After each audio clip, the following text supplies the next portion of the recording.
یہ نئے سال کا آغاز ہے، ہم نئے عزم کے ساتھ آگے بڑھیں اور اپنی صبح کا آغاز صلاۃ التہجد سے کریں۔ تہجد کے لمحے اللہ کی رحمتوں کے نزول کے خاص لمحے ہوتے ہیں۔ میرے بزرگ فرمایا کرتے تھے کہ باطن کی صحت کے لیے تہجد کی نماز بہت ضروری ہے اور جسم کی صحت کے لیے صبح کی سیر بڑی ضروری ہے۔ تو یہ دو چیزیں جو ہے وہ بہت ضروری ہے۔ تو بالخصوص یہ بچے جو ہیں، جب اس عمر میں ان کی عادت پختہ ہو جائے گی تو یہ زندگی کی آخری سانس تک باقی رہے گی۔ میرے بزرگ فرمایا کرتے تھے کہ مجھے تہجد کا عادی میری ماں نے بنایا ہے۔ وہ کس طرح کہتے ہیں کہ جب تہجد کا وقت ہوتا تو میری ماں میرے پاؤں آ کے دباتی تھی اور میں جلدی سے اٹھ جاتا تو وہ تہجد کے لیے مجھے مصلی پہ بٹھاتی۔ اس کے بعد نماز فجر ادا کیجئے اور سورۃ یاسین جو شخص اپنے دن کا آغاز سورہ یاسین سے کرتا ہے، سارا دن اس کی حفاظت ہوتی ہے، شیاطین سے، شریروں سے، شر سے، گناہوں سے اور بہت سارے معاملات سے اور نادیدہ حملوں سے، بہت کچھ چیزوں سے اللہ تعالیٰ اس کو محفوظ رکھتا ہے۔ تو سارے سورہ یاسین کی تلاوت اپنے معمولات میں شامل کر لیں۔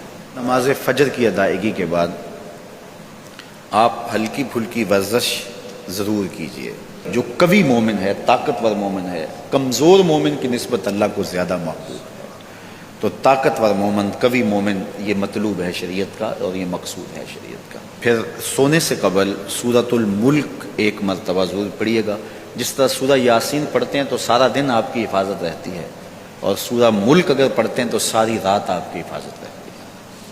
اور سورہ واقعہ ایک مرتبہ یہ زندگی میں معمول بنا لیں، کیونکہ ہمارے جو معاشی مسائل ہیں اس کا بہترین روحانی حل سورہ الواقعہ ہے۔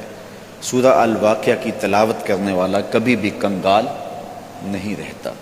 میں جب بھی اللہ کی توفیق سے یہ محسوس کرتا ہوں کہ ادارے کو وسائل کی ضرورت ہے تو سورہ واقعہ کو زیادہ پڑھنا شروع کر دیتا ہوں، تو اللہ خزانہ غیب سے مدد فرما دیتا ہے۔